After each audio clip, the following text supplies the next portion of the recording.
Hello and welcome to the Sunil Jha Show. You are watching Speak Up India. Pranab Mukherjee ने सावरकर का भी reference दिया है कि सावरकर को लेकर उनके और सोनिया गांधी के बीच डिफरेंसेस हो गए। प्रणब मुखर्जी ने लिखा कि 25 February 2003 in a Congress party's political affairs committee meeting, Sonia Gandhi was angry with me for agreeing to put Savarkar's portrait in the central hall, as he had filed mercy petitions and bonds of loyalty to the British. Sonia Gandhi के मुताबिक आपको सावरकर के portrait को parliament में लगाने का विरोध करना चाहिए था। आपने गलत किया कि आपने सावरकर के पोर्ट्रेट को लगाने का सपोर्ट किया पार्लियामेंट में, और वो इस बात को लेकर मुझसे नाराज थी। बट मैंने उनको बोला कि आपका ऑपोजिशन गलत है, क्योंकि जो कुछ भी हो, आप सावरकर के सैक्रिफाइस और सावरकर के देशभक्ति को कम कर नहीं देख सकते। The fact that he had signed a bonds of loyalty to the British, वो जो चार्ज लगाया था, सोनिया गांधी ने कहा कि हम सावरकर के पोस्टर को इसलिए नहीं लगाएंगे क्योंकि उन्होंने ब्रिटिश राज के साथ बॉन्ड्स ऑफ लॉयल्टी साइन कर लिया था। प्रणब मुखर्जी ने कहा वो बॉन्ड्स ऑफ लॉयल्टी साइन करने के बावजूद भी वीर सावरकर के देशभक्ति और उसके सैक्रिफाइस को हम भूल नहीं सकते।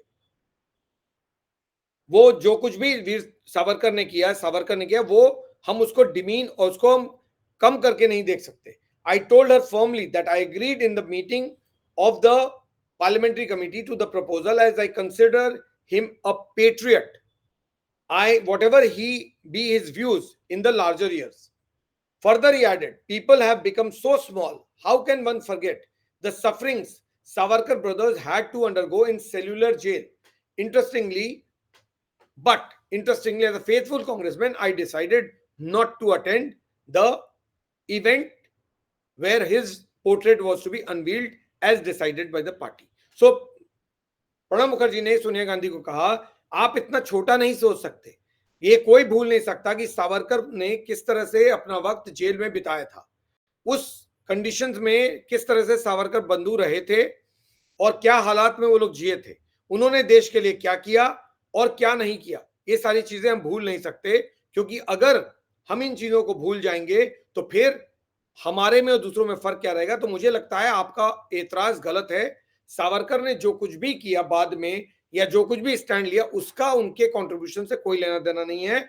सावरकर का कंट्रीब्यूशन या उनके फैमिली का कंट्रीब्यूशन या उनके भाइयों का कंट्रीब्यूशन नजरअंदाज नहीं किया जा सकता। सावरकर की देशभक्ति पे सवाल खड़ा नहीं किया जा सकता, और ऐसे में ये जो पोर्ट्रेट लग रहा है, इसको लगाने में कोई परेशानी नहीं होनी चाहिए। लेकिन क्योंकि पार्टी ने डिसाइड किया था कि हम उस इवेंट को बॉयकॉट करेंगे, इसलिए मैं उस इवेंट में नहीं गया।